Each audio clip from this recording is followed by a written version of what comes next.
ఆంధ్రప్రదేశ్కి 2 ఏళ్లుగా పూర్తి స్థాయి డీజీపీ లేరండి. అదేంటని ఆశ్చర్యపోవద్దు. రాష్ట్ర డీజీపీగా కేవీ రాజేంద్రనాథ్ రెడ్డి గారు ఉన్నారు కదా అని పొరబడద్దు. ఎందుకంటే ఆయన గడిచిన 2 ఏళ్లుగా తాత్కాలిక డీజీపీగా కొనసాగుతున్నారు. ఎందుకని ఆయన ఇన్ఛార్జ్ డీజీపీగా కొనసాగుతున్నారు? పూర్తి స్థాయి డీజీపీగా ఏ రెడ్డి గారినైనా నియమించుకునేటువంటి అధికారం సీఎం జగన్మోహన్ రెడ్డి గారికి ఉంది కదా అని అనుకోవచ్చు. కానీ ఇక్కడే ఒక చిన్న చిక్కు ఉందండి. అదేంటంటే రాజేంద్రనాథ్ రెడ్డి గారిని రెగ్యులర్ డీజీపీగా చేయాలంటే డీజీపీ హోదా కలిగిన 11 మంది సీనియర్ ఐపీఎస్ అధికారుల్ని పక్కన పెట్టాలి. పక్కన పెట్టడానికి జగన్ గారు పెద్దగా సంకోచించరు అని మనకు తెలుసు. అయితే ఇక్కడ సమస్య ఏంటంటే డీజీపీ నియామకంలో యూపీఎస్సీ నిబంధనలు పాటించాలి. యూపీఎస్సీ అంటే యూనియన్ పబ్లిక్ సర్వీస్ కమిషన్, కేంద్రంలో ఉంటుంది. దాని ప్రకారం 5 పేర్లని రాష్ట్ర ప్రభుత్వం కేంద్రానికి పంపించాలి. వాళ్ళల్లో 3 పేర్లని యూపీఎస్సీ రాష్ట్ర ప్రభుత్వానికి సిఫార్సు చేస్తుంది. అందులో ఒకరిని రాష్ట్ర ప్రభుత్వం పూర్తి స్థాయి డీజీపీగా అంటే రెగ్యులర్ డీజీపీగా ఎంపిక చేయాలి. ఇది ప్రాసెస్. అయితే జగన్మోహన్ రెడ్డి గారికి ఆ రోజున అంటే 2 ఏళ్ల కిందట వచ్చిన చిక్కు ఏంటంటే రాజేంద్రనాథ్ రెడ్డి గారి కంటే 11 మంది సీనియర్లు ఉన్నారు. రాజేంద్రనాథ్ రెడ్డి గారు 1992 బ్యాచ్ అధికారి.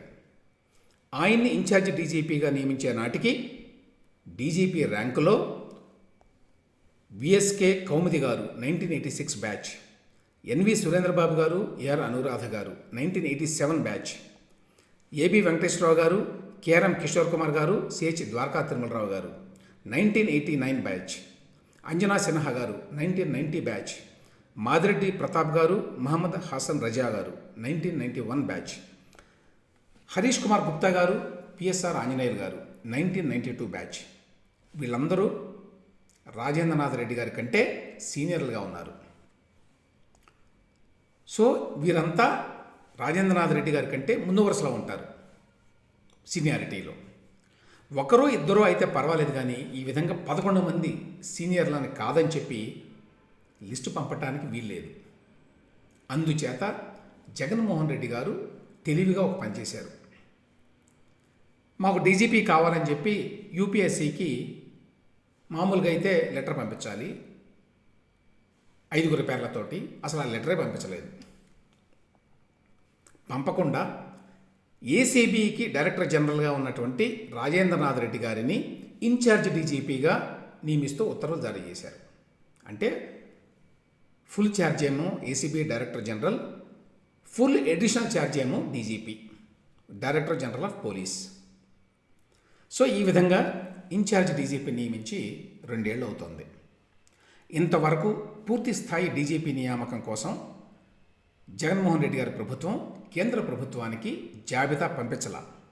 ఎందుకంటే ఇంతకుముందు చెప్పినట్టు యూపీఎస్సీకి జాబితా పంపిస్తే సీనియారిటీలో 12వ స్థానంలో ఉన్నటువంటి రాజేంద్రనాథ్ రెడ్డి గారి పేరు అందులో పొందుపరచడం సాధ్యం కాదు. అంటే తమకు కావాల్సిన వ్యక్తి రెగ్యులర్ డీజీపీ అయ్యేందుకు అవకాశం ఉండదు.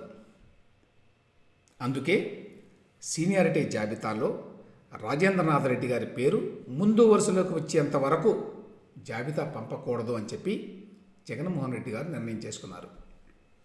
ఆ ప్రకారం సీనియర్లందరినీ పక్కన పెట్టి యూపీఎస్సీ నిబంధనలకి తూట్లు పొడిచి సాంప్రదాయాలను కూడా గాలికి వదిలేసి మరి 2 ఏళ్లగా ఇన్ఛార్జి డీజీపీతోనే జగన్మోహన్ రెడ్డి గారు రాష్ట్రాన్ని నడుపుతున్నారు.